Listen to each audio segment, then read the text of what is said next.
Good morning, everybody, or good evening, wherever you are in the world. We'll just let people jump in here for a second. Yep. Good morning. How you doing today? What's up, Bill? What's happening? I'm good. It's beautiful out. I'm excited to go for a little hike today. My kid's saying hi. Hello. Are you going with? Are you taking the dog? Oh yeah, of course. Holla. I might have to venture out. Usually just go up to Runyon, but maybe I'll go out your way and hit up Eden Canyon or something. Today may be the day where you go further, deeper. Yeah, might just go out to the woods, take him out to the wild. Do we have woods? Where would you go? Yeah, Angeles National Forest. Have you not gone up there, Sweetser Falls and stuff? Dude, you got to go up there. You're so close to that. Close, yeah. I've been, but do you just let the archer go? Just let him run? When we went up to Big Bear earlier this month, that was the first time I've ever let him off leash because we were far enough away from streets, and he was great. He just hung out by us. He would occasionally run up ahead, chase some squirrels, but he always came back. So that was the test. I was waiting until he got a little older to do that. That's good. I remember I had a dog. This is a crazy story. At 21 years old, I got a dog in New York City, which is a lot as a 21-year-old actor running around New York City. Because you'd be out partying in East Village. You'd be like, hey, I gotta go home and walk my dog. It's 4 a.m. I mean, it was crazy. Just having a dog in New York, I feel would be difficult because you're always in big apartment buildings and dude, it was brutal. It was brutal. Crazy, but the greatest dog ever. And we would go to Central Park religiously almost every weekend. And it got to the point where she was such a great dog. You let her off the leash in Central Park, which you're not supposed to do, but yeah. When you're 22 and stupid. You weren't close to there, were you though? Did you have to get on the train with the dog? How did that work? No. You would jump in a cab or you just take a long walk. Oh, okay. I mean, it wasn't that crazy. It was gotcha. 86 and I was sort of Upper East Side, so. Oh, okay. Gotcha. But it was the best, yeah. That's awesome. Dogs, Amazing. All right. Well, we should probably get going. By the way, how crazy. So hack yesterday. Let's just start with what happened yesterday.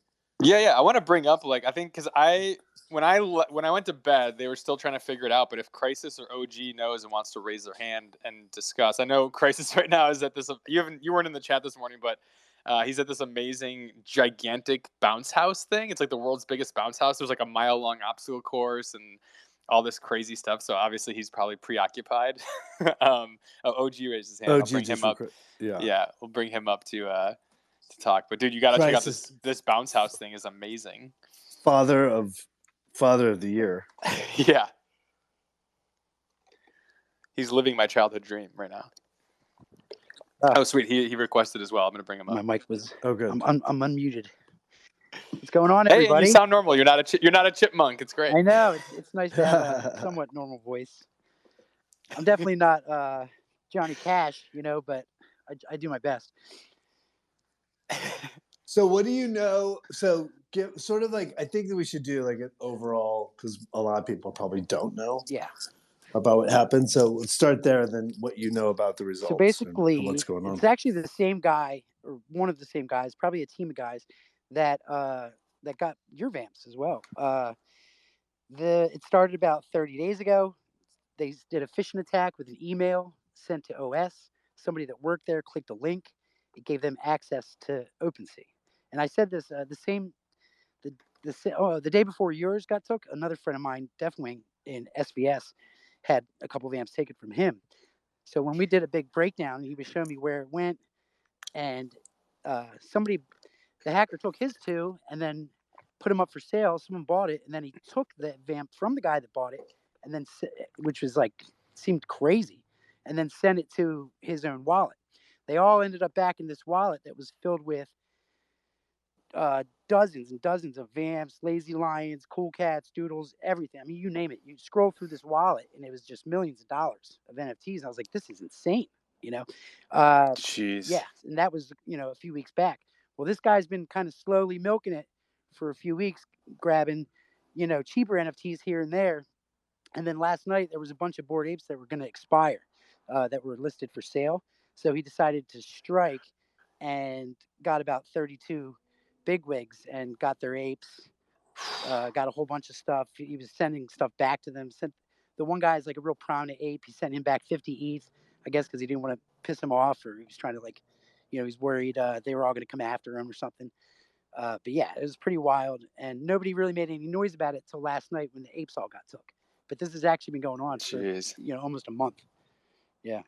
So how do they get everyone's emails to send these phishing things out? They just shots in the dark, or is there a way that they're like pulling them from OpenSea or from their Twitter or something like other?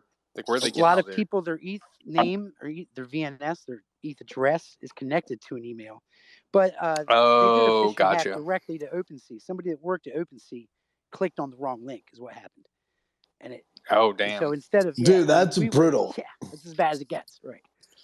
So that all the apes are going to get theirs back, and then the other little guy along the way. No, nobody's going to get it back. Yeah, the hacker himself was sending some stuff back in a weird. So the hacker was sending back like kennel clubs, which was the think of it as like the little companions for the Bored Apes.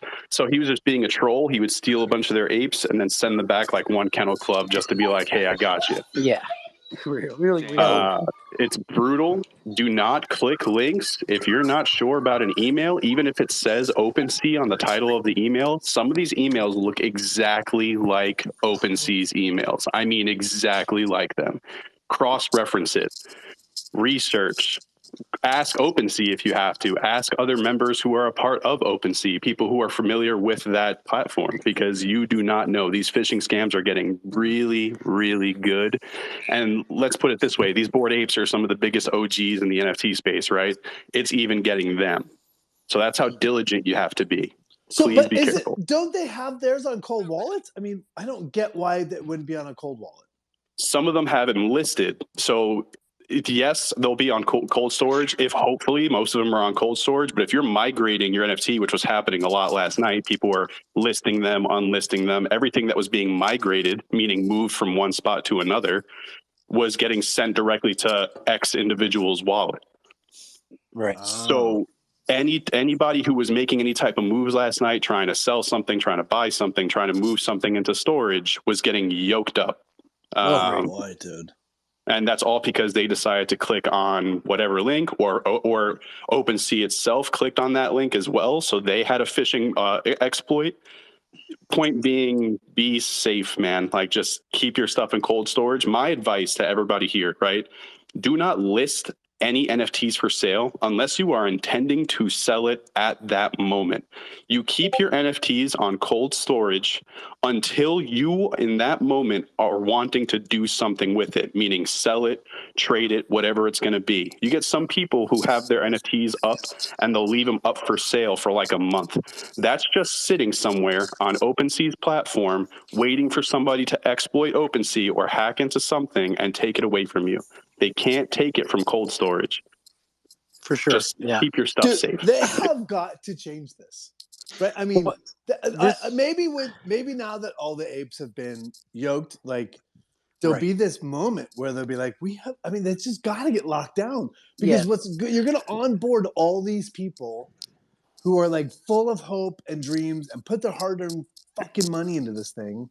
And they're going to get jacked, and it's going to destroy everything that NFT community is trying to build. 100%. That's what they had that big spaces last night with like 5,000 people, and that was like the main topic of how do we make sure this doesn't happen again.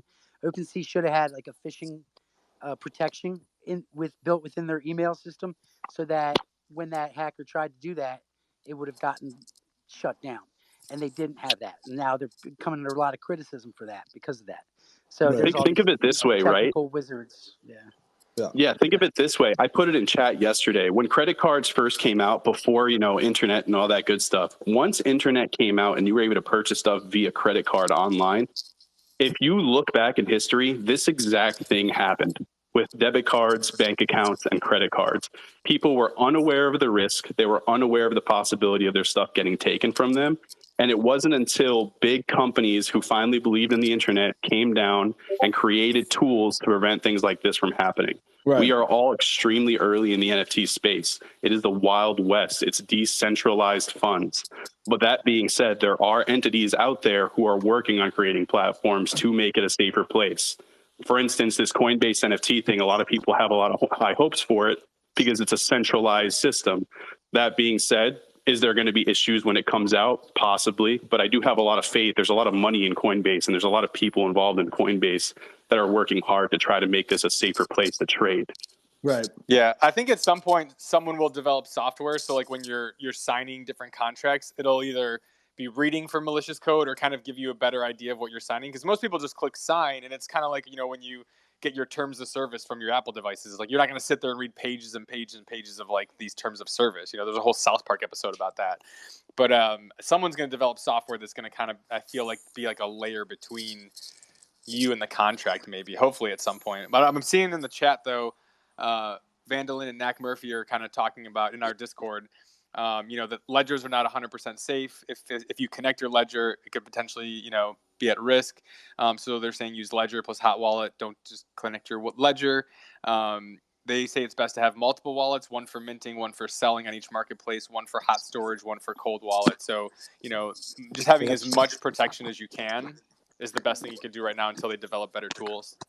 I feel like we're in war. I feel like there's a war going on. We have to like man the barricades. I mean, it's crazy. It's crazy. It's crazy because wallets are confusing. I mean, look, the good thing about this situation is that I'm coming from a place of complete naivete, right? I'm 52 years old. I'm technologically not an idiot, but I'm not advanced, right? I'm not a digital native. So every time it comes to these things, you're like, you have to do all these things. It just strikes fear in the hearts of people that don't understand. That's exactly what they were talking about last night. There's a guy who runs this giant, you know, multi-million-dollar company, and he said the problem is MetaMask and things like this. They're not easy enough for people to do these things safely. Like you're asking these people to do a zillion things to be safe. He says the MetaMask, you know, something is going to come along better soon that will replace that. Yeah, for sure. That's going to be way easier to use, and we'll have Coinbase. The onboarding on Coinbase is 3 minutes, and anyone can do it. And that's what sort of made crypto, I think, in a lot of ways, boom, because you could easily do it. Everyone can figure it out. And look, there's a company. Look, if anyone's out there that has a gazillion dollars, just build the company. I mean, just build a company that is out. That makes this that solves this riddle, right? There's like 5 layers that can be. There's 5 things that can be done, and there's got to be an easy way to do it. And somebody's got to just build that company. Anyways, I thought that was a good place to start. There's also probably a lot of people in here that aren't part of the Midnite Movie Club. We don't have that many listeners. But should we just explain real quick, Bill, or no? Just go into sort of our updates. Yeah, I guess we could just do a really quick summary of what if you're not familiar with the Midnite Movie Club. We are an NFT project that is going to be the world's first decentralized movie studio. So we're going to be taking the bulk of the money from the mint, putting it in a community wallet, and funding films. And the community will be participating with creative decisions and greenlighting films through our project. We're also going to have a night school that'll have a bunch of utility for helping people that want to get started in their film careers kind of get going. So that's the real quick elevator pitch of it. Plenty of info on our website, MidniteMovieClub.com, and in our white papers. Hop in the Discord. Got lots of great people to answer any of your questions. So that's just like the quick pitch of it. Nice. Well done. And do we want to go over announcements? Yeah, I think we should do the announcements. So for this week, well, first of all, I guess the big thing is it's getting near the end of February, and this is when we're talking about, getting our mint going. So we've updated our white papers and everything. We're going to be moving the mint to March because the Latency Labs, who's doing our contract, they're the Sneaky Vamp team, and they're doing their Generation 2 launch tomorrow. So they've just been super swamped between that and Pixel Vamp. So we're kind of like, we got to wait for them to do our smart contract and minting site and everything. So once we get in touch with them, we'll have more clear idea of when our mint date's going to be, but it'll be in March. On top of that, let me see what else is on the agenda here. Tomorrow we are doing a Spaces with the Stoner Cats. That will be on, I think, on their Twitter. It'll be on both. You'll be able to see it. Once I get the link from them, I'll be posting that. But that's gonna be really exciting. They're if you're not familiar with Stoner Cats, they're an animated series with Ashton Kutcher and Mila Kunis. They've partnered up, and yeah, it's like I haven't watched it because you have to be a holder to watch the series, but they're making an actual animated show. So we're going to talk about NFTs and entertainment and creating projects and stuff. So it's going to be a really good AMA. I definitely recommend you guys tune into that Spaces. Ask some questions if you have any. Then we're also going to be doing on Tuesday night. I think we'll do it probably on Spaces, but we're going to do a music night with Mela B. That's going to be awesome. Gonna be cool. Yeah, that's gonna be super cool. Yeah, so the format I would kind of want to do is throw them back for all the older crowd. If you guys remember the VH1 storytellers, so we'll have Mela like kind of play some songs and tell some stories about like what inspired her with the songs, what they mean, those kind of things. Just kind of how she, came to where she is in her career and stuff. So it's gonna be fun. It's gonna be creative chill. Creative process. She's an incredible singer. She's her voice lovely. is so beautiful, and she's like rising in the space. Like she's becoming a powerful voice in the NFT space. So it's cool. Yeah, very excited for that. We have some other things we're just waiting for dates on as well. But I think that's everything that I think we're going to start doing. So our coffee talk on Sundays is now just going to be a Spaces. So we'll do 10 a.m. every Sunday to sort of give people an opportunity to ask questions about where we're at, the movie club, and everything that's going on in our space, our Discord, and all that. So we'll just move to Spaces now and make it a little more public instead of keeping it on the Discord. Yeah. So you'll be able to tell people will be able to see it, other people that are in there, and hop in and find out more about what we're all about. It's exciting too because we're starting to see a lot more people in the entertainment industry launching NFT projects. Like the big announcement was Reese Witherspoon teaming up with World of Women, and they're doing all kinds of content with them. I saw a thing where John Heater, who's Napoleon Dynamite, he launched his own NFT project. Just more. We reached out to John. Yeah, we reached out to John to see if we both know him and see if we can figure out a way to get him into a space and sort of talk about what he's doing and his objective and what brought him into the space, which would be cool. Yeah, he's a big horror guy too. Yeah, I don't know Reese Witherspoon. I would love to figure out what they're doing, like how she sort of pulled that off. I mean. Yeah, she talked about it in that interview. I didn't read that NFT. Now, they talk about all the negatives. So she gets. It sounds like she gets just as much negative stuff as you did. She just ignores it. Was her kind of mentality. Oh really? Yeah. I have to listen to that. That's why I sent it to you. I was like, you got to check this episode out. We got to. I would love to get on that show. It's such a good show with NFT. Yeah, if anyone knows NFT now, we're in. We're ready. Yeah, We're ready for prime time. Just a quick interruption real quick, but Big Baller in chat, that sneak peek is absolutely unreal. He did a fan art just now of Baby Yoda as a popcorn, and it's mind-blowing. Big Baller. Wait, what? Where can I see this? Where is this at? It's in our chat. It's our MMC chat. That is awesome. Hold on a second. I got to get there. Hold on. Get in there. I don't know how you guys are... So and we're gonna do an art contest. Should we just start that now? Should we just should we just beginning, middle, and end of the art contest? Oh, that's hella dope. Yeah, send the art contest for sure. People have been itching for it. Yeah, we're gonna do it. Okay, so I'm gonna put some stuff together. So be on the lookout because I wanna. And again, what we've been talking about with the art contest is I know some people are like, oh, but I can't draw. Looking at this Baby Yoda stuff, it's just amazing.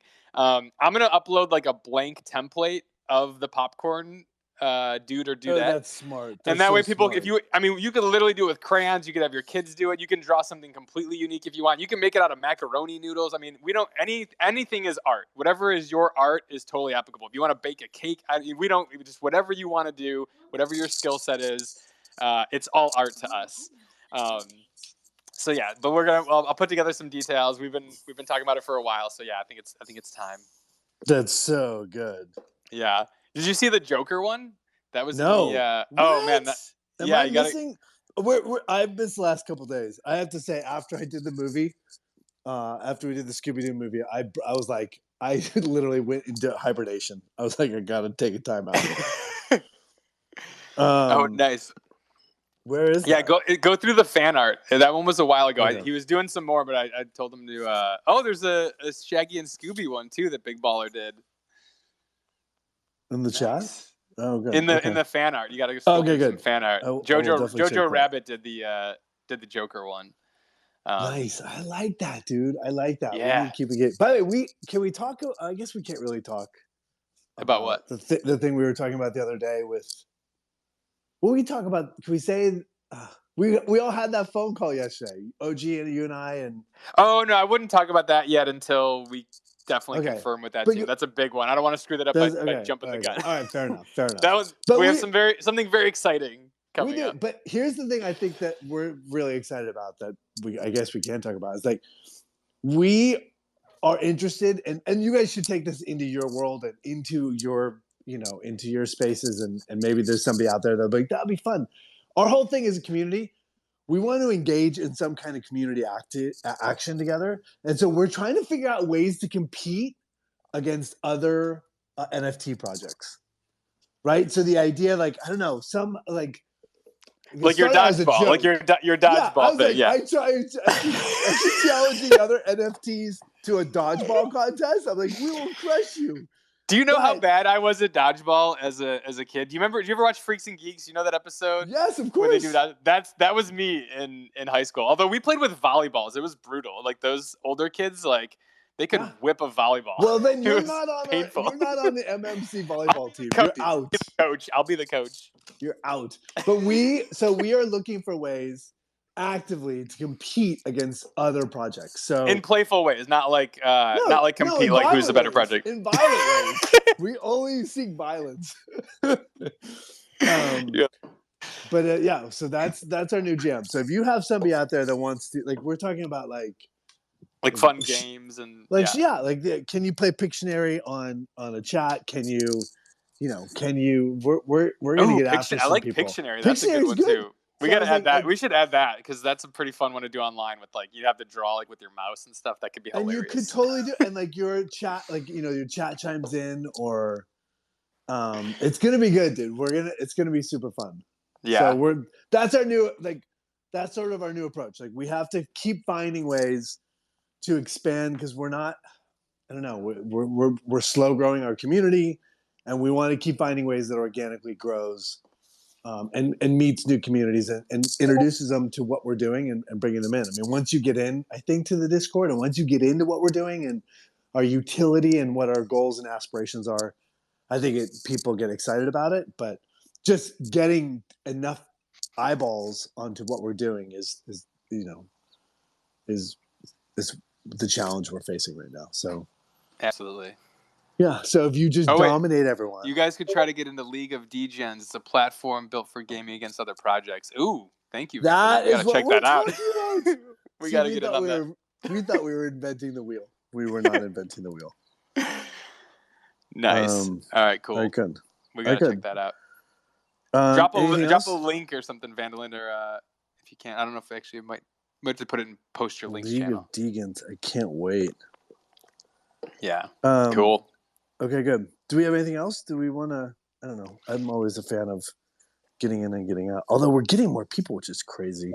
Yeah, that's the thing. I mean, that Spaces you sent me the other day was 4 hours long. I haven't even been able to listen to it yet. I'm like, dang, that's I loved it, one. but it was literally people who were just getting high and talking about NFTs for 4 hours. That's what's great about. Yeah, that's what's great about the space. It was everyone was just pop chilling. in, tune in. Yeah, everyone was just chilling out and what do you guys think about this? I don't know. I really liked it. Well, maybe let's see if anyone has a question.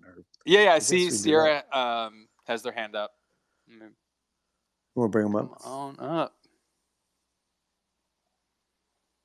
It's weird that you can add tags to spaces, but they don't have NFTs. They have that's why I did ETH Film Studios, indie films, but they don't have NFTs. It's so strange because it's such a huge thing in the NFT space. Hello. Hey. Hi. Hi. How are y'all? Good. Thanks. Good. So I just had to pop in right quick. I'm from Fright Club, and I was listening in, and Bill, I think I've seen you in our AMAs, but I want to extend the invitation out to Matthew because you were talking about how like you want the community to grow, and sorry, my heart's like beating like 100 miles a minute. Take a deep breath. Just relax. What are you talking about? I can see you. You were hugging Kane. You cannot be. Yeah. It cannot be intimidated. Okay, speaking of which, so just a little bit of background on Fright Club if you don't know, Matthew. We're a horror-based community that Amazing. brings in like horror icons. Currently, we have Tony Moran, who is the face of Michael Myers from the 1978 Halloween. We have Felissa Rose from Sleepaway Camp, and we're trying to get faces, like Kane Hodder, Elvira, Tony Todd, stuff of that nature. And I would love to extend that invitation out to you because you played Stu, and I feel like our community would be like a perfect place for you to just meet new fans, collaborate. We talking about the game stuff. We have a Garthic game night every. It was Thursday, but we're trying to move it. But it's basically like Pictionary. So we do that, and I just wanted to like extend the invitation out to you because you're such an awesome guy, and everyone would love you. You would mesh well together with like Tony and Harry, stuff of that nature. So I just wanted to pop up here and Right say, on. hey, Thank you for the invitation. I will go check it out for sure. Is Kane in NFTs? So Nina, she's the creator of Fright Club. We're going to be at Days of the Dead at the end of the month, and so we're going to like talk to Kane and all these people. Oh, good. Okay. But yeah, Okay. Tony is the ambassador of Fright Club, and so he's like pushing it out. Tony Todd? No, Tony Moran. Oh, okay. Yeah, okay. so like he's like the the face of it all. So we're trying to do that, and so our NFTs.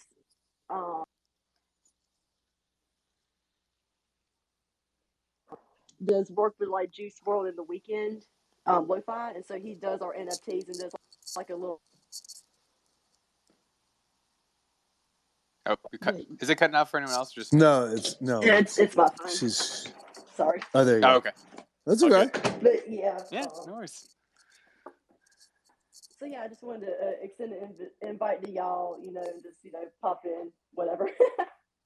Right on. Thank you so much. Of Well, course. I will definitely check it out Of course. for sure. But yeah, it was good talking to y'all. And by the way, I'm the girl that has all those Frenchies. You have all the what? Nice. The French Bulldogs. The Frenchies, the little Frenchies. Oh. Okay. How many do you have? So I currently have 7. But I have 12 dogs in total, but I have 7 French Bulldogs. My goodness. That's intense. I hope you have a lot of property. I'm just thinking I'm living in an apartment. I can't me and my one dog are taking up a lot of space. Yeah, me and my family live out in the country, so we have lots of land for the dogs to run around. We breed, so we have to have a lot of right on. So. Nice. Yeah. Cool. Awesome. Well, yeah. Well, thanks for jumping in. Thanks for saying hi. Yeah. Of course. And I will definitely check out your community. Of course. Thank you, Matthew. Yeah, I'll send you the link, man. I have it. I was popping in there before. Okay, cool. Of course. Thank you so much. Enjoy the rest of your Sunday. You too. Yeah. Good talking to y'all. Yeah, take it easy. You too. Yeah. I like the fact that community is built around a passion for something. Yeah, right? That's really cool. It doesn't. I mean, I don't see that a lot. I think that people find art, buy art, fall in love with the art, but to build around something they all care about. I mean, that's what we're doing, obviously, but I don't see it that much, though. Right? Do you? I think that there's various topics. There's people that depending like what they're into. If they're into gaming, there's people that are really into gaming. So again, it's all perspective. I mean, like we just were talking with one this morning that they're into sci-fi stuff. Actually, I see Zelk's talking in the chat. They're doing like a whole sci-fi kind of film series thing. So they've kind of all grouped up around the sci-fi aspect of it. So yeah, I think that's fairly common. Yeah, I'm gonna bring Andrea up. Oh, nice. Okay, cool. Did you see her art thing, by the way, that she did, like the costume with the sneaky vamp and the popcorn dude? No, it's her profile picture. I see the PFP. Yeah. Yeah. That's awesome. Good morning, Andrea. Oh, there's our popcorn guy on there. Yeah, that's what I was saying. It was a collab thing that her and OG were putting together. Amazing. Yeah, I think we're talking right now. We're trying to figure out another one to do some whitelist giveaways and stuff. She has some awesome videos. If you haven't checked out her TikTok, definitely check it out. I am now following her. Oh, she's back to listener. Hold on, let me try to bring her up again. Add her as a speaker. Oh, is it working now? It's working now. We can hear you. Perfect. I had to come out and come back in. It was just all quiet, so I figured it was me. No, it's Twitter. Twitter. They really need to start calling this like Twitter Spaces beta because it's got so many bugs. But I tried to come back in for the third time. I think that when we had that AMA, I was like, maybe it's Twitter. Yeah. What's happening? How are you? Good. How are you guys? And I was thinking too that for your maybe ways to expand too. You're familiar with Seed and Spark. They have so many of them, right? Right. But like giving back utility to, like thinking of the different ways that how are they getting sponsors, right? Like some of them are special things in our film or IMDb credits, special screening invites, signed movie posters, just, things to kind of build off from that to build your fan base. I think that those, there's probably so many that I can't remember, like t-shirts and swag and things like that. But I feel like people who are trying to, grow in the community, especially if they're also performers and wanting to get more IMDb credits, that could be a way to, give things back to them too. Yeah, absolutely. So I don't really get that. Start again. So Seed and Spark is a fundraising platform, right? It's a little like Kickstarter. Yeah, but you're just saying do things similar to what they do, not Oh, correct. Because they have, because you can basically see everyone's project is public, so you can see what their giveaways are. And then you can kind of figure out like, okay, what can be applicable to us or what do we like or what ideas. And so for like example that you have your project in development, when it's in, screening stages, then you can say, well, if there's a special, maybe 2 or 3 people that you'd like to invite to the screening, if there's like a contest and they have so many people who follow or share or however, right? Then they can get a special invite to the screening. So kind of like to build the community that way. So absolutely. Yeah, we have a lot of that stuff in our white papers that we want to be doing down the road, like all kinds of ways of getting people involved and getting IMDb credits, like credits in the movie. Yeah, for sure. Yeah, I definitely think that, especially with people who, if they, movie buffs or any kind of creatives, if they're looking to build their database, I think that would help a lot. And then I also played one that I was online. I'll send you the name of it, but it was really, really fun. It was basically Pictionary, and I think you could have like 10 players or probably more. But it was a lot of fun, and we were laughing so hard. And we just played like through Discord, and everyone could like stream and watch one person. That's what I'm talking about. Yeah. Bro, we can dominate other Discords. Yes. We can totally dominate. It's Battle Royale. It's a lot of fun. Yeah, spread the word. We're challenging people. If you guys know some projects, we challenge any and all. And dodgeball. Yeah. Oh my god, I love dodgeball. Dodgeball? I don't know how well that would work out, but dude, can we got to look into that bouncy house thing that Crisis is at? We need to have the dodgeball tournament on that like massive bouncy house thing. You got to go look at the website, Matt. I got to send it to you. But that would be amazing. Yeah. Oh my gosh. I love that. And you know what's funny? The Scooby-Doo movie that you showcased, I think it was 2 days ago. That movie with the Zombieland, I remember specifically watching it at school when it was a rainy day and we couldn't have PE. And that was the movie that we saw. And I was just like, oh my gosh, like, it was so memorable because it was, raining and slippering and sliding. And we were, watching a movie inside. And I thought, this is the best movie to watch inside, right? So I absolutely love it. It was a blast from the past. Amazing. Yeah, I'm home now from that world's largest bouncy house thing, and my legs are jelly. Jello, yeah. I cannot walk. My kids somehow want to go back. I'm not going to make it, guys.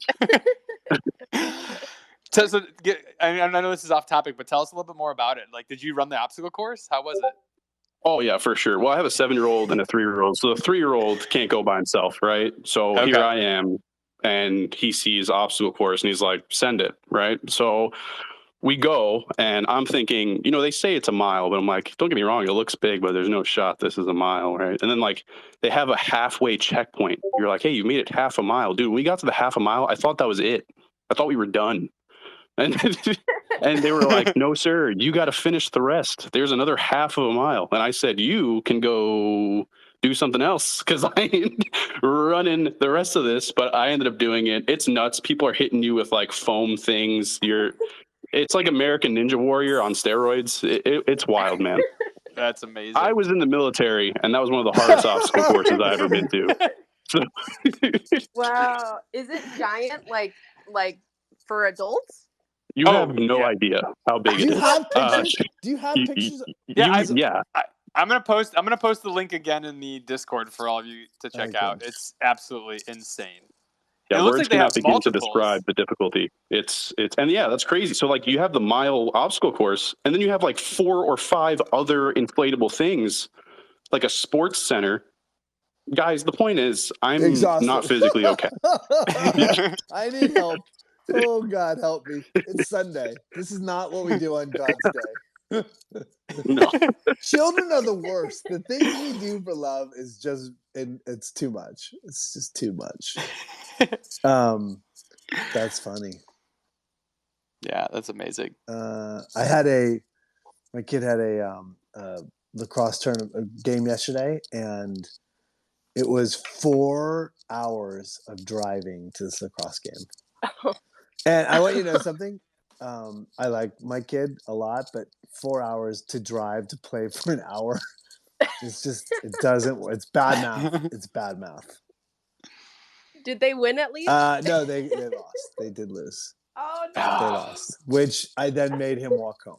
It's like, if you're gonna lose, you're walking. And because it's LA traffic, he got home before you. He did. He walked out next to the side of the car all the way home. Traffic was horrible yesterday. Does anyone know if the All-Star game's in LA? Is the NBA All-Star game in LA? Does anyone know?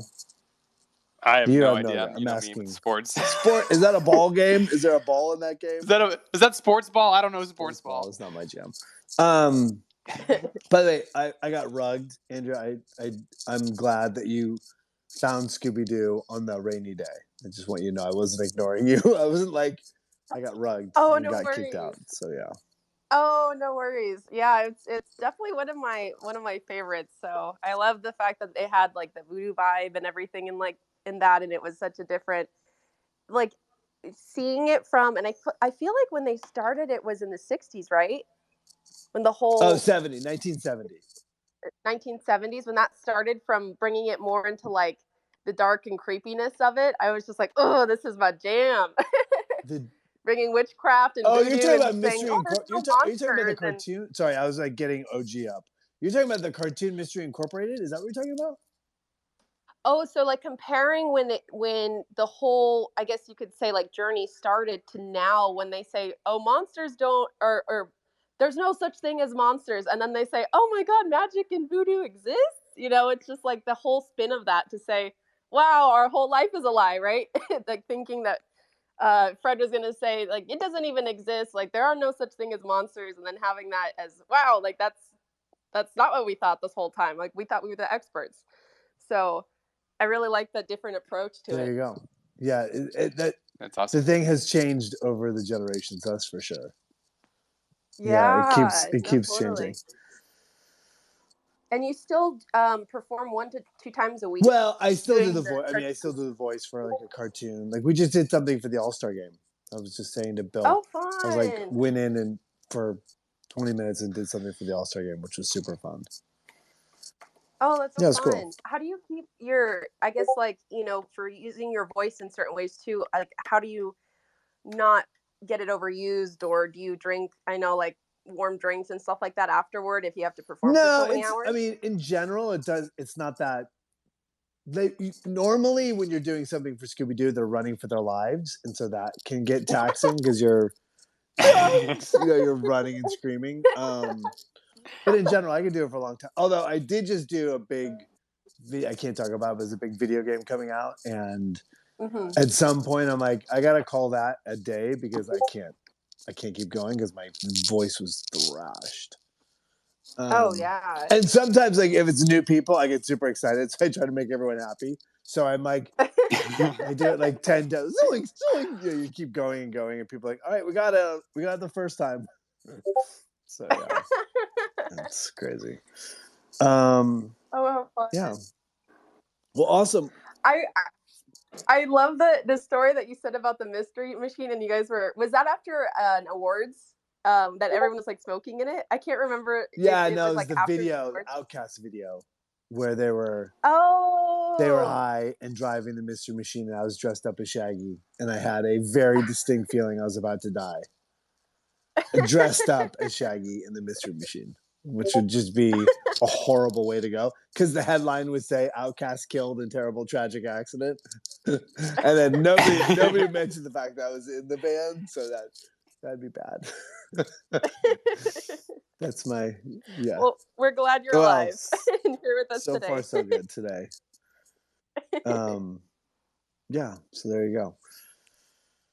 I'm not used to spaces because I don't know if we're supposed to stop because we have nothing else to say, or do we just keep talking? Yeah, I mean, does anyone else have any other questions about the project or want to talk about any movies they saw recently? I mean, we're down for anything. We're just here hanging out. So has anyone seen Station 11? Station 12? Station 12? Station 11? I don't even know if I've heard of it. Station 11? Station 12? Possibly 12. 11? Oh, Station 11. Yeah, Station 11. It's so good. Dude, it's so good. Ooh, it's I'm looking at it right now. It's post-apocalyptic, so there's like sort of a plague flu, which is a little too close to home. But it's about it's based on a novel. Yeah, it's based on there's a Shakespeare troupe in post-apocalyptic times. It's so good. Oh, nice. And I like Mackenzie Davis and Himesh Patel. They're both great. Amazing in the show as well. Sweet. Yeah, they're both so good. But no, have you seen him? Have you? What's it? Wait, where's it at? Jane Where's Champion it at? movie? Oh, HBO Max. Have you seen the Jane Champion movie? The Western? No, I don't think so. Yeah, that's the one that's up for all the Academy Awards. Do you care about Academy Awards? Oh wait, is that the Benedict Cumberbatch one? Do you see it? Oh, okay. No, it's on my queue though. I haven't seen it yet. Is it amazing? I haven't seen it. I'm dying to see it. Oh, okay. Academy Awards, like I watch it every year with some buddies, but I no longer like fully take stock in it. I used to like love it. Like we used to be like obsessed and do our pools and all that stuff. Now it's just kind of like thrown in the background. Right. It's so long.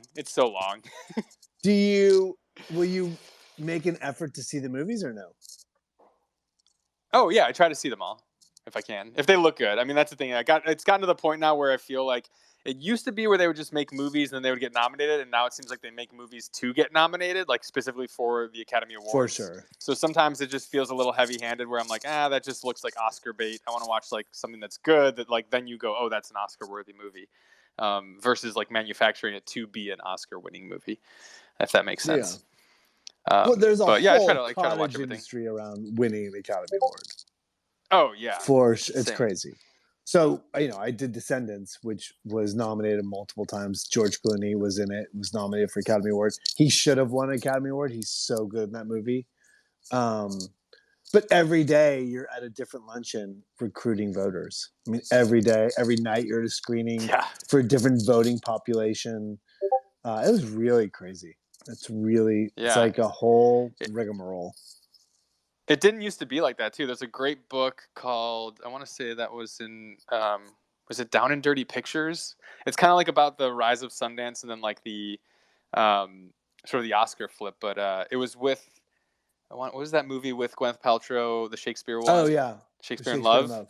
That was like the big thing. Like the Weinsteins, those people, were the ones that started that, where they like basically started barraging people of the Academy with screeners to make sure everybody saw their movie, and they were the ones that started doing these insane campaigns. And all of a sudden, everyone else was like, "Wait, what's going on?" And it kind of like changed the game to become this whole push for it, versus it just being like the Academy doing it. Kind of really flipped everything on its head. Listen, we did Descendants went up against that silent film, or the. What was it with? Oh God, what is the name of that? The Artist. Oh yeah. And you look at that now, and you're like, how did that win over George Clooney? I mean, it was crazy to me. Well, that's the thing. Like the year that Shakespeare in Love won because of what they did, they won over Saving Private Ryan. Like Saving Private Ryan did not win. Like that's like what's insane That's about crazy. it. Like, by the way, both good movies. Shakespeare in Love's yeah, a great. I don't know if you've seen it recently. It's so good. It's so good. Yeah, it's one of my favorites. Wait, Shakespeare you said, Shakespeare or in Love? Private Ryan? No, Shakespeare in Love. Oh, I don't know. If, I gotta rewatch one. It's been so a long time. It's so good. Odd Pop's here. Nice. Yeah. Welcome, Odd Pop. Shoot. Yeah. Is anyone else get? Oh, I see. There's another request. Let me see. We got Harley. Let's bring Harley up. Good morning, Harley. Good morning. Hello. Hey. It's Lil. How are you? I'm good. How are you? You have a different. You have a different Twitter name than a Discord name. Do you know who I am? I know your voice. Yes. Every time you face I it, come up. Yes, of course. What's happening? Okay. How are you? I'm good. I was actually about to eat breakfast, so I gotta make this quick. Delicious. Yes. Yeah. Okay. What are you making, real quick? Oh my god, it's nothing special. I just put some waffles in the toaster with a bit of fruit. Love it. And call it a day. Perfect. Yeah. Fire. Okay. So. Yeah. Fire. Yeah, me and Bill, we spoke briefly about, oh my god, someone's cat meowed. I swear I heard it. Okay, so me and Bill spoke briefly about the, like, popcorn guy lore, like, how they're sentient creatures. Oh, yeah, because you were asking in that 137 drawing, I think it's because you're eating the popcorn out of the popcorn guy. Do they feel pain? Do they feel pain? That's hilarious. My whole thing was, That's I'm like, hilarious. no, I think it's more like, like a cow producing milk or a chicken producing eggs, where it's like it's just part of its natural process. That is cursed. I like it though. Hilarious. Zombie popcorn. Oh God, that's funny. Yeah, how did you come up with? By the way, people may not know our NFT is this popcorn shape that's going to what you have it on yours. Yeah, you can see it on my profile. How'd you come up with that? I'm trying to remember, because originally I was talking to a buddy of mine to do the art for us, and he has a very, very different style. It's very detailed, and it's awesome and super kind of like almost, it reminds me of the old Ren and Stimpy stuff where it's kind of like super detailed and gross in a weird way. But he has this like awesome style, but he wasn't available to do the art in time for this. But I definitely want to see if he's interested if we do like a Gen 2, because that had a totally different concept. But yeah, then I was like, well, I've been drawing stuff, especially with all the Sneaky Vamp art contests. I was kind of getting better with my drawing on the iPad and stuff. So, yeah, I started drawing the popcorn guy because of those old, like from the 50s, the like, let's all go to the lobby. Like that kind of popped into my head. And at a certain point I was like, oh, maybe I'll do like, all the different characters. And I was like, oh no, it'll be easier just to stick with the one. And then we can, just do all the variations on it versus doing like, the popcorn, the candy, the soda, the pretzels, like all those things. So yeah, I just drew one of them up. Like I posted the time lapse of me drawing the first one, and it was kind of like I literally just sat down and I did a like real rough, quick sketch just to get an idea of the layout. And then the first one that I drew like ended up being the first, like the basic like red and white, stock one that we've used for everything. And yeah, and then I started just drawing more accessories and coming up with different like ideas for different faces and color schemes. And yeah, I kind of went from there. It's good. Yeah. Do your characters have different names? If not, that would be awesome. They don't, but that's the thing is like once people mint their NFTs, like it's theirs, so they can name theirs. They can come up with their own lore for their characters. Hell like I mean, yeah. that's gonna be like a fun little thing to play around with. Yeah. I'm terribly sorry to interrupt, but I have to go now. But thank you so much. That was very fun. I'm awesome. glad Enjoy your waffles. Laugh. Thank you. Bye. Later. That was hilarious. Yeah. Awesome. Yeah, that was a fun comment. All right. Cool. Let's pull the plug before we. Yeah. Before we let everybody get on with their day. If there's Sunday, any more questions, this is the last call. Here I come. You don't have to go home, but you can't stay here. Head on over to the Discord. Word. Here I come. Cool. All right, we'll have a wonderful day. Thanks, everyone. Yeah, you too. But I'm sure I'll talk to you 10 more times today. Wait, I see. Wait, Zelks is asking, how do we ask a question? I don't know if they're in. Are they in here? Let me scroll through really quick because I think they have a question. But I don't know if their name in here is the same. I'm looking in the Discord. Oh, you are? Yeah. Oh, here we go. Nemo's got his hand up. Oh, there's Nemo, the glass blower. Yeah, just brought him up. Oh, nice. I was telling somebody about him. I was telling my wife about him. I was like, I have a buddy of mine who's like, you should do a podcast. I'm like, my problem with my I told this that day, but I would only want to talk about people about their lives that are interesting, and Nemo's interesting. Hi, Nemo. Hey, what's up, brother? You know, it's funny. People tell me the same thing. Like all my friends, like, you gotta have a podcast. And I'm like, I'm so boring. I have no idea what the hell I talk about. They're like, you should talk about shit. I'm like, I don't know. Like, I don't even know how to begin that. Yeah. Well, the problem is with podcasts, you have to find people. That's the thing, is like, people are like, if you have a podcast, 99% of your job is to go out and get people on it. And it's just, that becomes a drag. Yeah, it's grueling. You have to hunt and gather people, and it's just not great. I remember I wanted to start one. This was before the pandemic, but then everybody started one, so I was like, But because I just love interviewing people with based on their jobs. Like when I go with friends, we went wine tasting one time, and I was just sitting there asking the sommelier every question. I'm like, how do the grapes grow? How do you know this? And and I could tell my friends are probably just super annoyed, but I was like, I should do a podcast where I just get to go visit people at their jobs and ask questions, go to JPL and talk to someone like the rocket scientists, and just do those things, and just things that I enjoy doing. One of my friends used to call me the Riddler because I asked so many questions. And I was like, that'd be a fun little way to. And I was like, oh, this would be kind of cool. I was like, you do call it experts at the round table or something like that. And then that's how I actually found Dax's podcast, because I was like, what's this? Someone's like, oh, it sounds like Armchair Expert. And I was like, what is that? And then found out his podcast, and it's freaking now huge. He's killing it. Now he's on Spotify. I mean, he's got huge deals. It's I think he's one of the number one. He's and he gets everyone. Probably right on. He gets everyone. Yeah. Yeah, he had Obama and stuff. It was crazy. Bill Gates all the time. That's pretty crazy. Yeah, it's nuts. I feel like that's the good move. I mean, I like to listen to that type of stuff. I mean, Yeah, those are the episodes I go to. Is what are the ones with the people who have really cool jobs, the science. But he's doing celebrities. The idea of I'm not that interested in celebrities, I guess. So I want to talk to Father Greg Boyle, right? It runs Homeboy Industries, which is this huge institution in LA where they take kids off the street and give them jobs. It's I think their log line, or one of their slogans, is nothing stops violence like a job. They make all that salsa, right? They do. They have that. They have the bakery. Yeah. They have a screen printing operation. So their whole thing is they'll take gang members from all over the place. Everyone starts in the same place. Everyone starts cleaning bathrooms. And as you go through the program, they have free tattoo removal.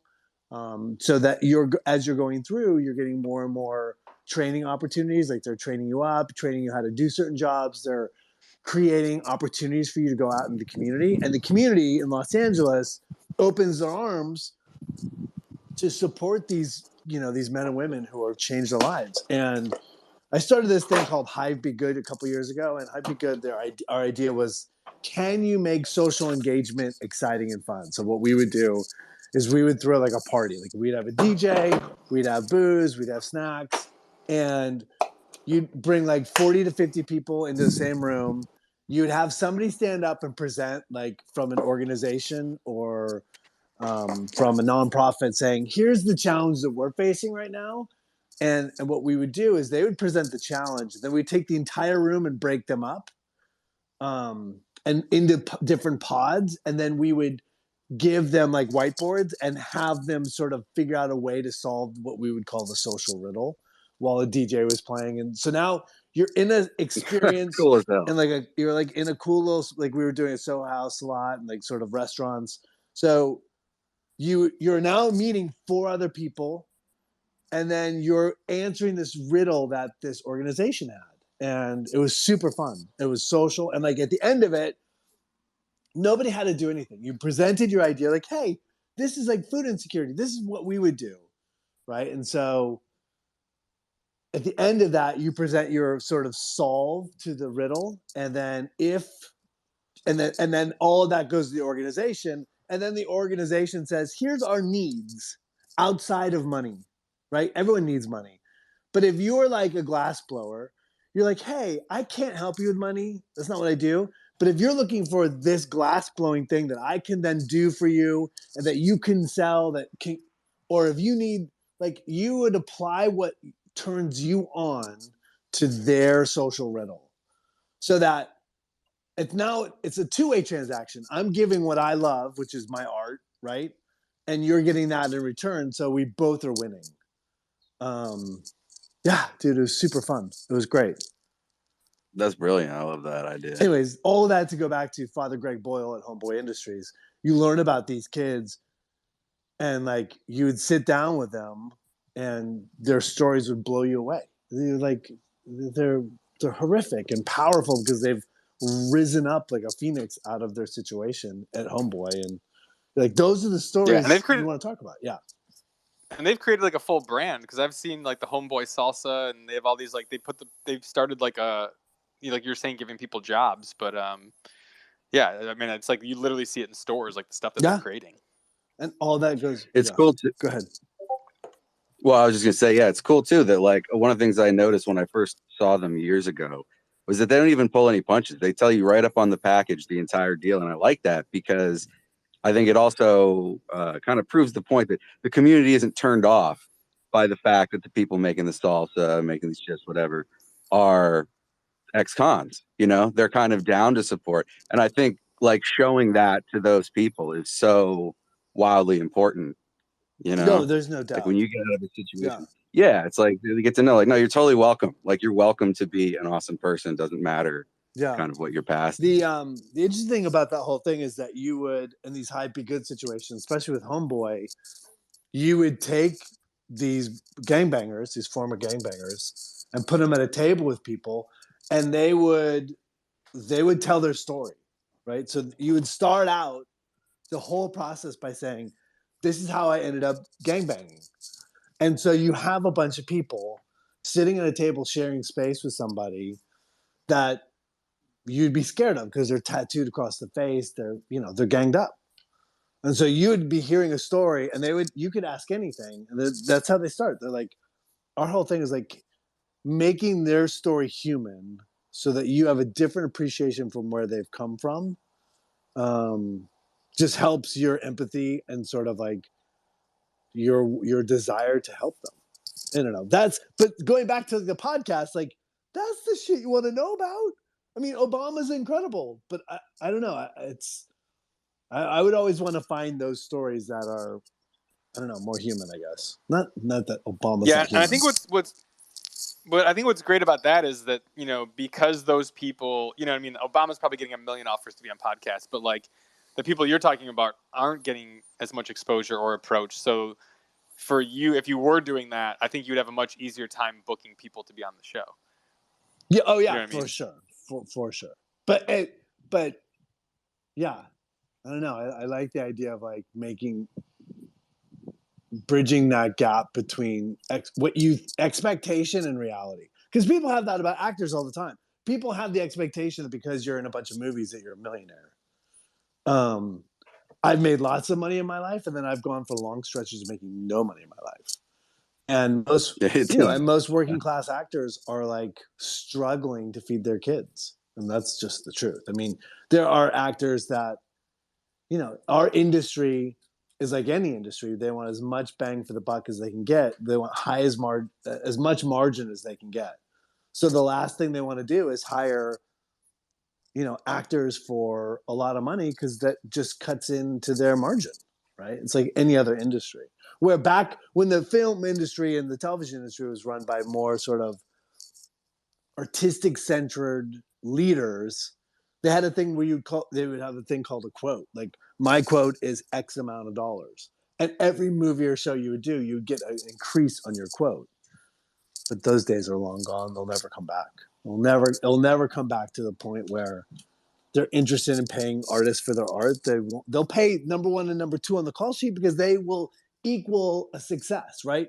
You're paying Dwayne Johnson, The Rock, a gazillion dollars because his movies make a gazillion dollars. That's the best bet in Hollywood.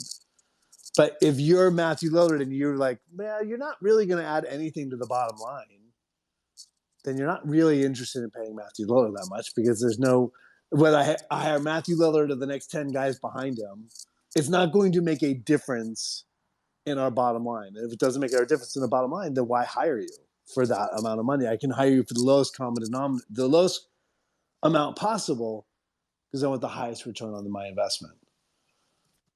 It is like the worst aspect of being an artist is having to sell yourself that way. It drives me crazy. Like something that, I mean, it happens with painting, but certainly with glass blowing.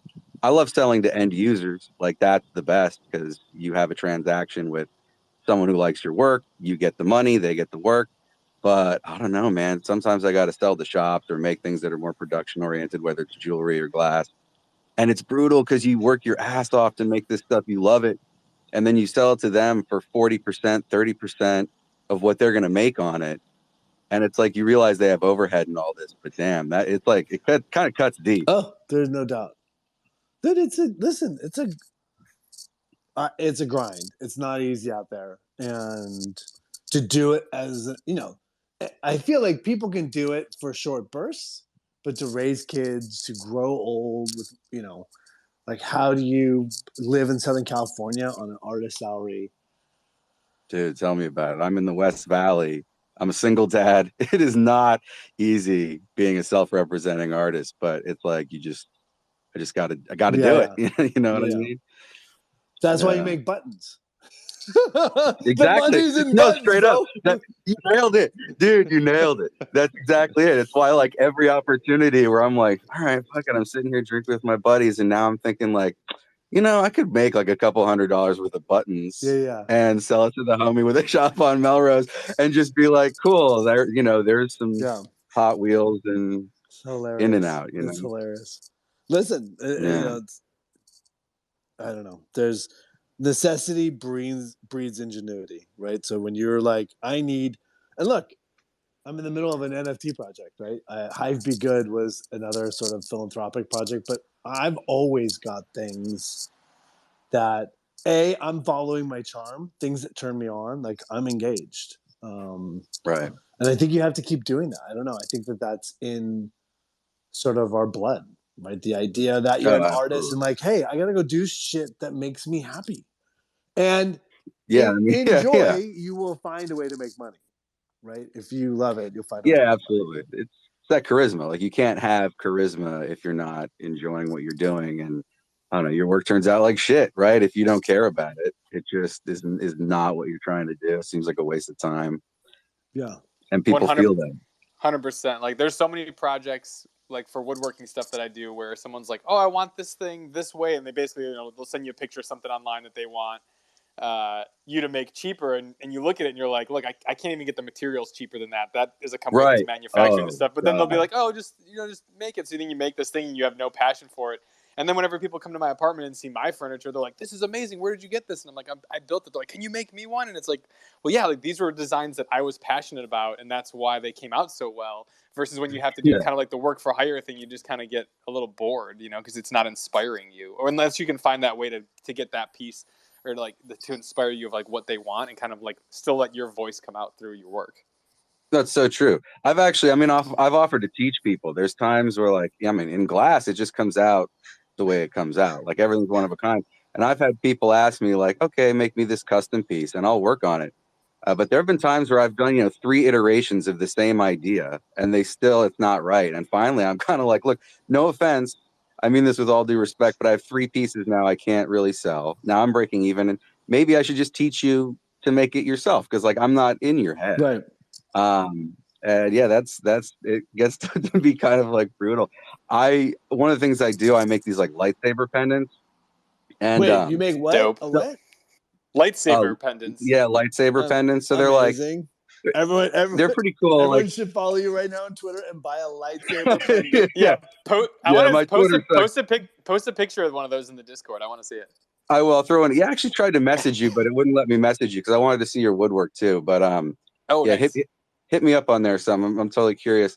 But yeah, so they're cool. They're like magnetic and they open and close, so you can see the kyber crystal chamber and the blades come on and off magnetically. So like they're intricate. It's a lot of work, but I make them out of different metals, and I like to make them out of silver because it makes it look more true to like the scene. But one guy hit me up and he's like, "Yeah, I'd really like to have one in gold." And I was like, "Yeah, I can do that for sure." He's like, "Cool, well, throw me a quote." And I said, "Well, I'm not really. It depends like what gems you want in there, but I can hit you with like a base price. You know, there's 2 ounces of metal in each one of these, and if you want it in gold, it's going to be like starting at 3,000 because the price of gold right now is around 1,500." And he lost his mind. He started like cursing me out.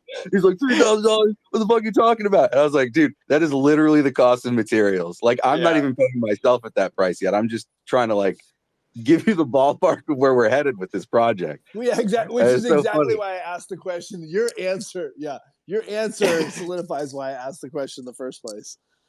Well, dude, that's why did you start making lightsabers? Are you like, I love Star Wars, and then like, or did you think that that's gonna sell?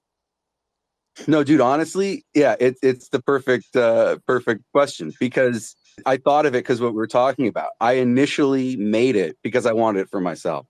Oh, that's rad. And I just thought like, I mean, part of the reason that I keep learning new disciplines is that ultimately for myself and as a dad, I want to be able to like make anything from scratch and answer any question. So I keep just adding tools to my tool bag. And I thought, I'm at the point now, I bet I could make, they're like about 2.5 inches. I was like, I bet I could make this little like lightsaber pendant. And some people, you could like dab with them. You do all kinds of stuff. I made one that was like a hat pin once. And I was like, I want to make this thing for myself. I want to make it super cool and intricate. And that really did, like, as I went through that journey of making this prototype for myself, I realized, like, man, I should actually start doing this. So I ended up making several different styles of lightsaber. I did, Luke's and Obi-Wan's, and I did a Kylo. I actually did the DL-44, the Han blaster too. So like, it was really exciting and fun to like produce that and, sell those and make those. But that's why, because the journey was initially for me. Right. Yeah. It always works the best. Absolutely. Yeah, and kind of going back to what you were saying earlier, I do the same thing when people want me to make something and but their budget is like way lower than what, even materials plus, my hours would cost. So I do the same thing where I'm like, hey, why don't you get the materials, come to the shop, I'll like, teach you along the way so you can actually learn how to woodwork. Right. And see how it's done. And it's great because you start to see where they're like, oh, now I understand why it costs so much. Like when they get back from Home Depot or like the lumber yard and they have all the wood and they're like, wow, I spent all this. And then like, I'm like, yeah, well now you got to get the stain, you got to get the finish, you got to get this. And they're like, oh man. Like, and then they actually start putting the work in and they see like how many hours it takes to put something together and all like doing all the math of the cuts and everything. And you're like, yep, absolutely. That's why.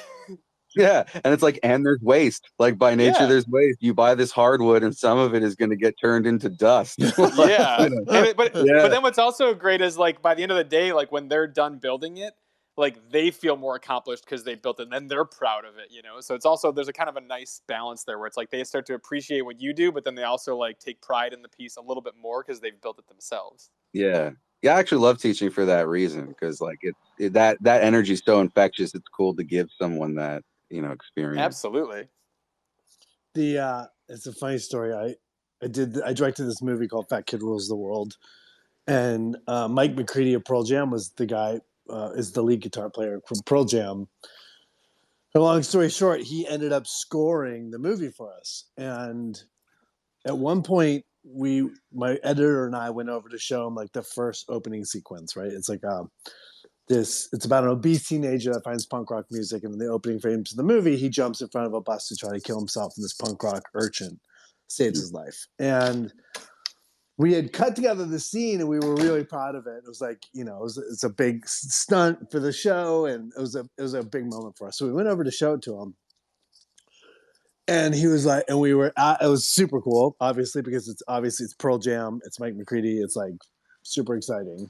And we took a tour of the whole place, and we went in the conference room, and we throw it on this big screen, and he's like, watches it, like, oh, that's really cool. Hey, could you play it again? And hand me that guitar. So reach over and hand him the guitar, and he's like, he watches it, and you can see him like, and he starts playing. And I was like, whoa. He's like, what about something like this? He plays it again, and it ends up, that is the score. That's the hero score throughout the entire film. And it was like, and his whole thing, which I thought was super interesting, was like, dude, it does not matter to me if you like this or not. There is no end to what I can do. Just guide me as to what you want, because it's my art. You don't have to be, you don't have to have this this fear that you're going to tax me, because this is my creative, this is what I do. And and it was like, to me, it was like, oh my God, it was mind blowing, because in this moment he interpreted the scene perfectly, to the point where I was like, that's it. I need nothing else, because I feel it, I see it, I'm done.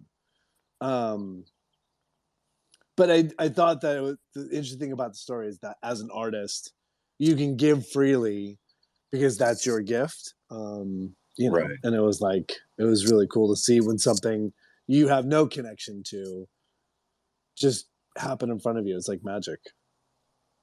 That's like the most beautiful thing. And honestly, I think like when both parties or all parties are open like that, it comes so much more fast and like naturally. It's just such a more organic experience, because you're not like, you don't have any of that hesitation or anything. And I don't know, well, it takes the work out of it. It doesn't make it feel like work. It makes it feel like play. And I think that's a big key to it, Big time. Yeah. Like I love collaboration. No. It's like that with painting. Like I've done painting collaborations, and going into it, I thought, man, this is going to be all kinds of fucked up, because, I'm going to paint something, you'll like fall in love with some little piece, right? With wood too, you'll be like, oh, this piece of wood grain is so beautiful, I have to highlight this. And then at some point you're like, well, it's going to get covered up. And if you're collaborating with somebody, they may just paint something right over like your favorite piece. And you just have to kind of like accept that that's like part of it. And like, I don't know. Yeah. Every time I've been able to really let go, and I'm with other artists who are comfortable in that way, it's kind of like improv. You're just like, maybe you think you're going one way, and it goes another way. You just have to be down to go the other way. It's called yes and.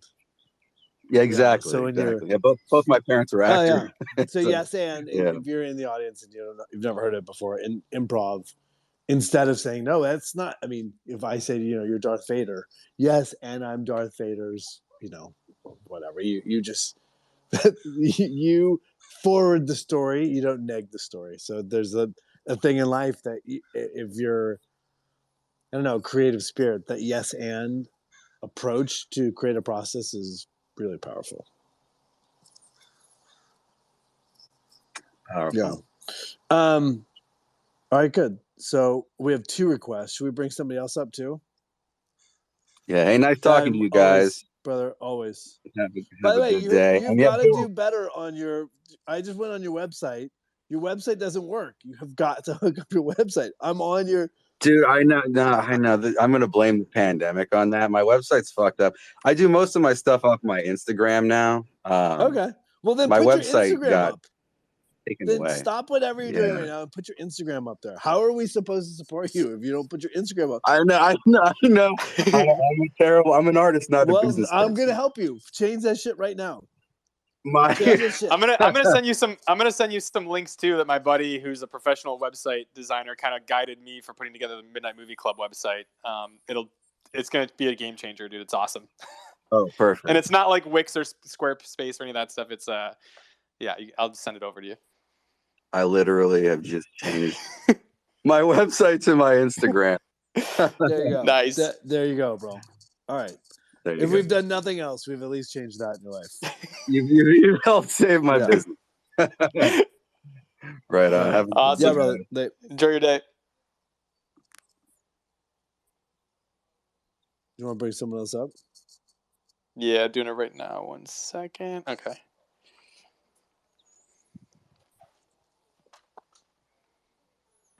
Quick question, Yeah.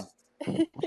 Did you have any movies where you had the, I guess, the freedom to improv?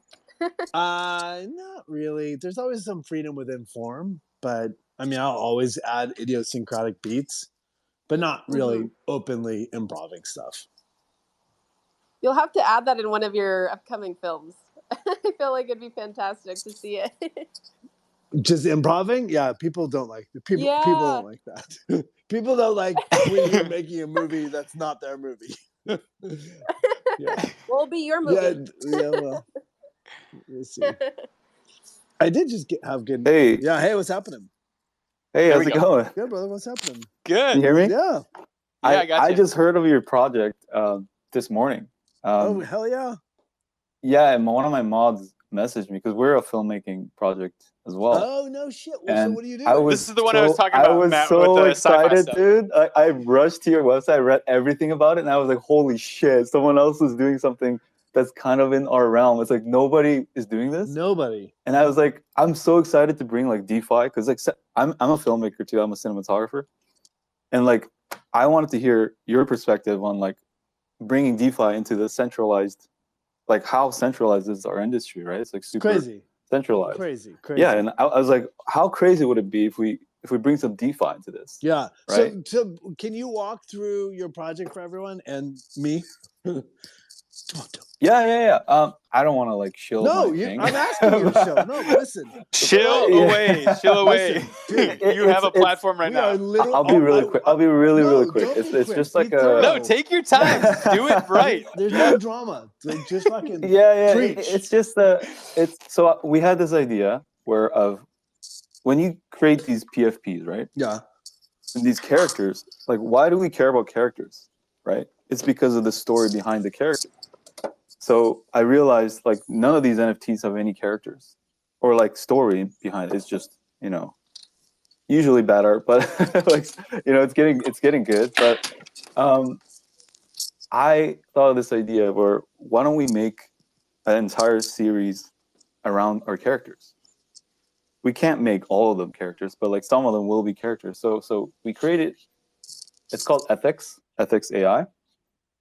And you can check it out, ethx.ai. And it's basically a sci-fi film series that's being funded entirely from the NFT series. And can you guys hear me? Yeah, totally. I'm just muted. Oh, it got super quiet. So we're just trying not to interrupt. Yeah, I'm making. I'm gonna post your link in the Discord so people can check it out. Oh yeah, sure. Yeah, so it's like super high fashion. Like the art is really unique. I think we worked on it for months actually. We have people from Arcane that worked on it. The inspiration was heavily from Arcane, from Riot Games. One of our artists actually worked on it. So it's a really unique art style. It's kind of like this 3D-ish, 2D painterly style. But they're characters, and these characters are something we can create in film. We actually dropped the trailer already, but it's not really. We don't have the funding yet to do the actual like series. So like the long-term goal is to get it on Netflix or like a big streaming platform. And we want to bring that DeFi. Like I read about your website and it's like I was like, holy shit, this is in the realm of what we're trying to do. And I have a lot of questions for you guys, like about how much. Yeah, ask away. How much like creative freedom you're willing to like share with the community. Like that was something we always, like my writers and I had a question about that, because it's like you can't give them so many story driven directions because like not everyone's a writer, right? So I wanted to hear that from your perspective. And like if your characters, they're not a part of the NFTs, are they?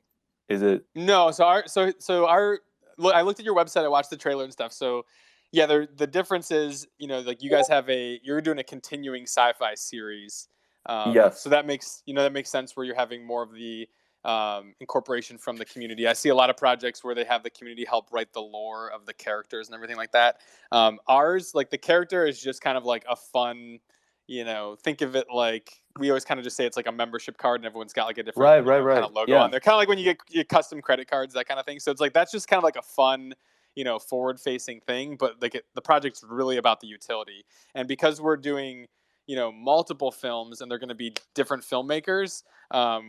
It's not a blanket thing like yours where it's like they're going to keep building over the same story over time. So as we do different projects, the filmmakers will give up creative decisions. They'll put up creative decisions to the community to vote on. So the decisions will be curated by the filmmaker. So the filmmaker has input. So you're not taking away their creative vision, but they're also getting input from, so there's a balance, they're getting input from the community, but it's also the choices are things that they've sort of are on the fence about. You're kind of helping the filmmaker make a decision where they're like, man, I really like this prop, but look, the production designer made 3 awesome props. Like, which is like the hero gun or knife that we should use, I swear to God, I didn't copy this, but we had this idea, and I was like, holy shit, this could be so cool if somebody did this. I can't believe it. Be a lot of fun. It's crazy. Yeah, and because we're doing multiple movies, we're gonna have we have the first movie already kind of lined up and ready to go, but the future films, we're gonna be having filmmakers come in and pitch their project. So you'll get to read a couple pages of the script, you'll look at their lookbook, and you'll kind of watch some of their short films or their other work, and the community is going to get to vote which project gets greenlit and funded by the community wallet.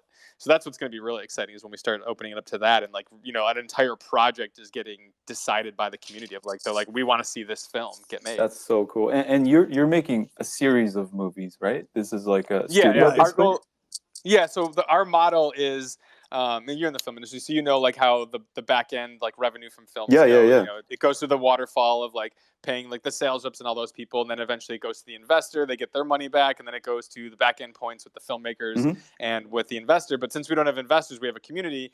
That money goes back into the community wallet to fund future films. So the filmmakers still get their 50% of the back end, but the other 50% will go back into the community wallet, as well as the initial money that comes out of the community wallet plus 20%. So we're kind of modifying the original model to keep funding the community wallet, so we can keep making movies and have the thing kind of self-perpetuate. Yeah. So just to clarify, so you're going to start by selling these NFTs, and with that revenue, you're going to make a film. And so that the bulk of that money, the bulk of that money is going to go into the community wallet. And then that will be used to make multiple films. The same as with the money from the royalties, that'll go to cover overheads of the project, team salaries and stuff. We have mods and managers and stuff. And then, that money will also still funnel back into the community wallet. So we want to just keep the community wallet, try to keep putting as much money in there as possible so that we can continue to make movies. So it's not like a Kickstarter where we're just trying to raise funds for one project. We see this thing, that's why we call it a movie studio, is we see this thing pumping out multiple movies over the long haul. And if we get to the point where we want to expand out and grow the community, we can launch a Gen 2 to bring more people in, which will bring in more revenue to make either more movies or movies with bigger budgets. But yeah, it's going to be really exciting. Wow. So how do you keep it going after the first few movies? The revenue is generated from the movies itself? Yeah, from the movies, from the royalties, and then from if we do future generations of NFTs to expand the community. Because again, we don't want it to be a closed community. Right now, we're doing a very small collection of 5,000, give or take. But we want to make also, sure you're doing other drops. Yeah, we'll do other drops in the future as because we don't want to close it off and just make it it's only going to be these people. It's we want once people find out about it, because again, we're trying to grow organically, and so it takes a lot longer for people to hear about things. We've been going for, what is it now, Matt, 4 or 5 weeks, and you're just hearing about it now. So it's we're at the point now where we want to get this thing off the ground, and then as the word spreads about it and more people find us later on, we want to be able to expand that community down the road. As you can right now, you can see Sneaky Vamps is launching their Generation 2 to bring in more people to the community. It's we're kind of following the lead of other projects like that want to expand their brand.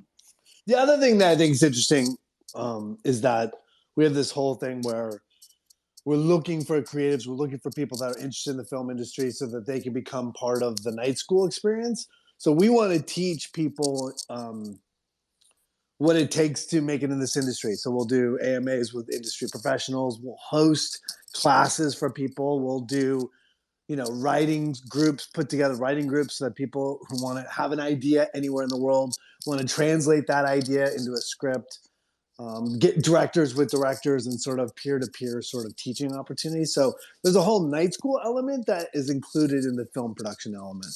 It's about trying to bridge community. It's about trying to create community around these elements that, if you're a creative and you're on this trajectory and you're trying to make it in this industry, you need to find other people. so that you're not alone, right? This idea of being alone, if you're a kid somewhere in Iowa, we were talking to a guy in Egypt last week, they're like, you're like speaking to me because nobody where I am is doing that. Well, we want to be that sort of landing place for people all over the world. And like you said, like our industry is so centralized. I mean, it's very LA based. I know they film all over, but it's such a hub. And what we want to do is kind of like break down the castle walls by like bringing industry professionals on for AMAs. So like no matter where you are in the world, you can come and ask questions to a producer, a production designer, cinematographer, and like ask these questions and get answers to the stuff that you're wondering about, which is normally to most people just seems like way out of reach. But like we want to kind of just like close that gap and bring people together with the industry. And your community, is it like like a little bit about our community? It's like I would say we're probably pretty tight knit, like forever, because it's like not everyone's into film, right? Mm-hmm. And we're not trying to be like the next ape, whatever ape is popular. Are you guys like that too? Like, is it like for a tight knit community that's kind of large, I guess, but not? Yeah, I mean that's the thing is like we're. Again, like Matt said it before, we're not trying to become like the next Marvel Studios. We have we're trying to do genre movies. Like we know the type of movies we want to make, and kind of the way Gary Vee always describes it is like it's this big long comet, and like there's like Bored Apes are like the head, like the front of that comet. That's a giant like massive thing pushing it, but it's like there's tons of projects in the tail of that comet. So we feel like we're kind of like in there, like in the nice little sweet spot where we found a good community of people that like film. They like just coming and hanging out. Like our community is very chill. All the people in it are awesome. We've made so many friends internationally. It's amazing. And so it's like a tight knit community that's doing a very specific thing.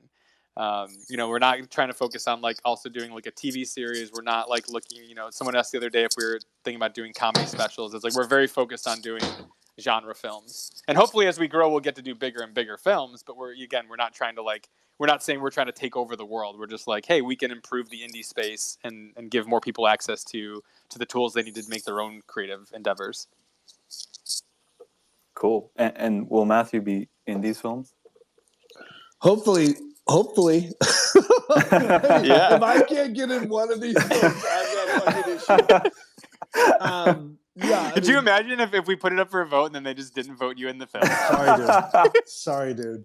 Look, the reality is that I'll be producing every film. Right. Together, Bill and I are going to put together a team that is, we're going to run a film studio. So we have to have people producing movies. We have, once one is in beginning, we have to start considering the next one and the next one. And, so we're going to become a sort of a machine. But look, we still have to mint. We still have to build. Yeah. When are you minting? So March. We're going to do it in February. We pushed back because the guy's doing our contract, the Sneaky Vamps team, the latency team. Okay, let me know. I'm going to post about you guys on my Discord. Dude, absolutely. That's awesome. Yeah. And utility. Maybe we could talk about utility a little bit. Yeah. Well, let's do a Spaces. Let's put our we should do a Spaces. Like this is our coffee talk where we try to keep our community caught up. We've never done one before, and we're now an hour and a half in. Well, we've done them. We just haven't done them on Spaces. This is great. Yeah. Yeah, it's good.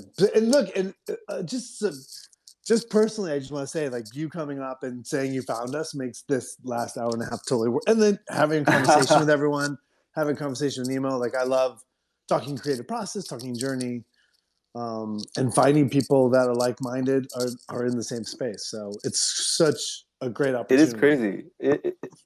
I like jumped for joy when I saw your project. It's like it's so rare, right? Like, there's no, I don't know of many projects. Maybe there's like one or two, something like. Well, in the realm of it? I feel like the NFT space goes through trends. Like, the end of last year, we saw a big gaming trend. There was, like Wolf Game, Gold Game, Whale Game, all the gaming stuff came out. And then there's I saw like most of January, the majority of spaces I was seeing was how musicians are incorporating NFTs. And I just feel in the coming months, we're going to be seeing a lot more movie and entertainment NFT spaces popping up and projects coming out, which is very exciting, I think. Yeah, I just have a last question for the utility thing. How are you guys providing utility for the holders? Is it just through the movies as like a ticket system? Yeah, well, it's everything that we kind of talked about. Like the night school is going to be a major utility, where we're offering. Our members will be able to like watch those video tutorials. We're going to have like things like templates, schedules, and budgets. We'll have like producers show you how to put together a budget. We'll have ADs show you how to put together a schedule.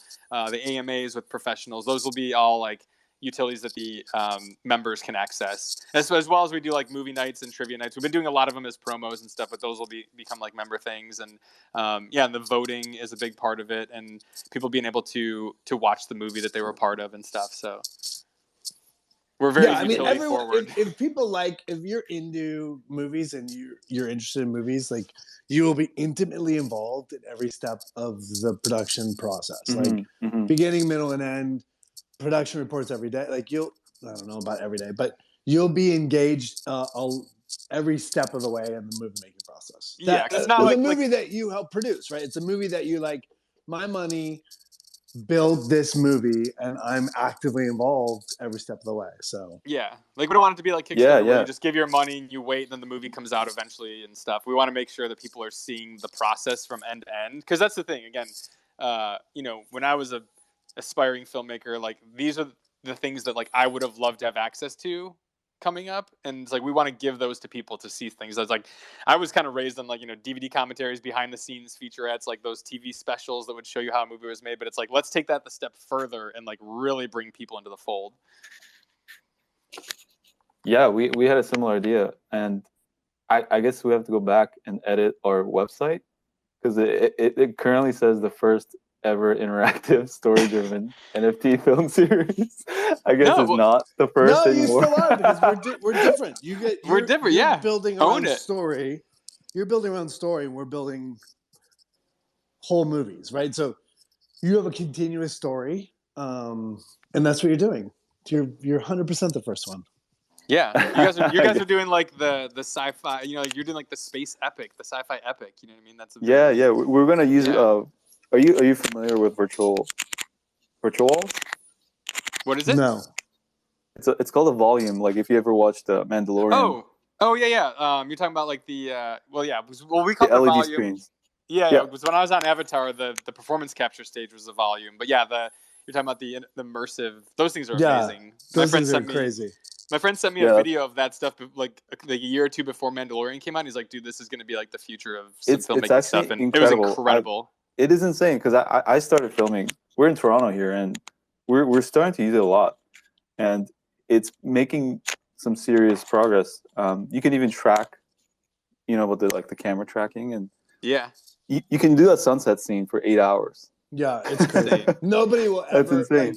Like the night scene work that you'll be able to do, location stuff. I mean, I was blown away. It's going to change. Watching the behind the scenes of Mandalorian, I was blown away at like the things I thought were actually props and things that were on set versus the screen, and then I found out that like no, all of it was like digital. Like there's like the scene with Werner Herzog. I was like, oh yeah, like all this stuff here, those are all props, and then they just do the screen in the deep background. It was like everything. Yeah, in that scene. It's actually so trippy though. It is really trippy, because like when I first filmed on it, you're there and you look at the screen. Real quick, I don't think everyone knows what we're talking about, so let's just break it down a little Sorry about more that. Specific. No worries. Yeah, you've worked on it, so I'll let you explain. Oh, sorry. We want to explain about it. Because people don't know what the digital stage is. Oh, yeah. So we're talking about something called the LED volume, and it's basically a gigantic wall of LED. I actually made a video about it.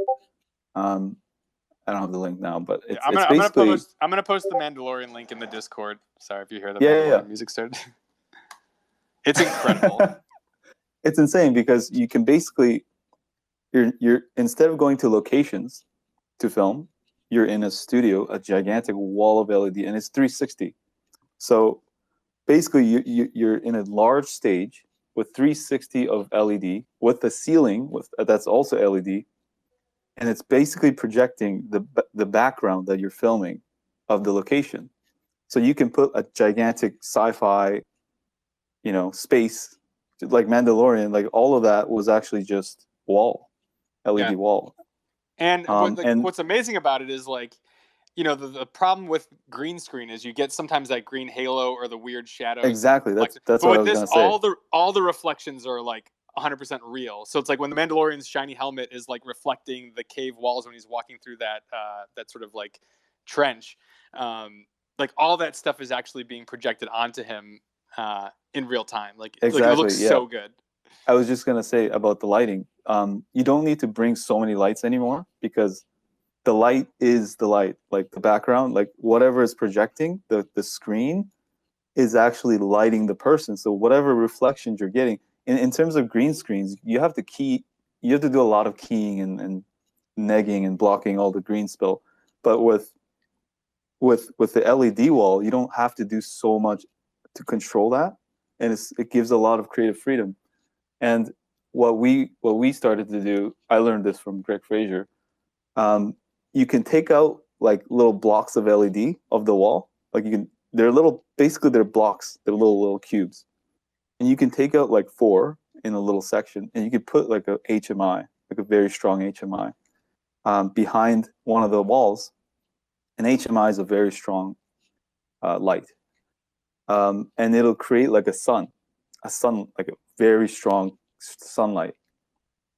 And that makes like unbelievable like reality of it, because the only thing it can't do is create very direct light because it's a very soft source.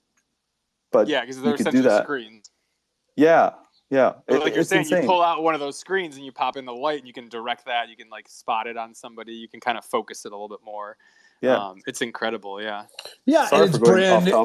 No, that's all right. No, it's brand new. So that's the exciting thing, is that it's going to change. Are you guys interested in anything like that?